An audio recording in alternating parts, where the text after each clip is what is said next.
We are an organisation that looks after the older community predominantly, and of course the plus 70s and those with often underlying health issues are our main customer base. So almost overnight we found that we were at the forefront of being concerned about our customers in terms of where they were, how we were going to look after them, and in particular being aware that, you know, a lot of our customers are lonely and isolated because their families are so dispersed. That's what life is like now, isn't it, in the modern world? We are now turning our services from being that more face-to-face befriending service, we're turning that into the telephone-based contact calling, and we're turning what would have been, you know, the lunchtime activities, that is now being turned into a food delivery service. And we've been contacted on our helplines with people applauding what we're doing to help family members when they're 100, 200 miles away.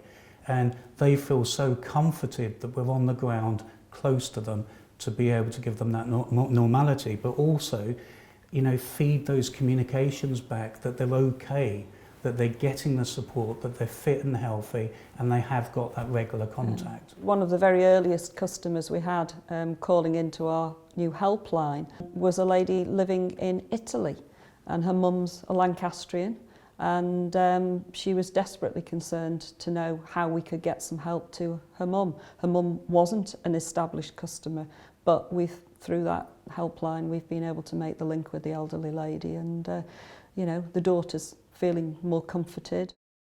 You're dealing with a group within our society that are very proud. They've been very independent for most of their lives. Some of them are very confused because they don't understand what's going on in their world and what's going on across the world right now, because no one's ever experienced anything like this before. Ironically, we've now got a kind of a state-induced sense of, you know, requirement to be lonely and isolated. So maybe when we come through this, and we will come through this, people will be able to reflect a little bit more on actually what it really does feel like to be lonely and isolated, to suddenly find that you can't go out and just do what you want to do when you want to do it. I mean, you've got people already saying that they're struggling to cope after 7 days. Imagine that that's all you've got for the rest of your life. That's a very different equation to deal with.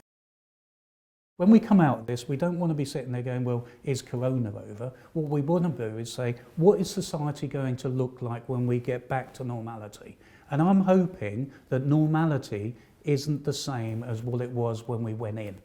We want something better, we want something that's more appreciated, we want a lot more caring for our friends and neighbours around us, and actually realise the true value of life.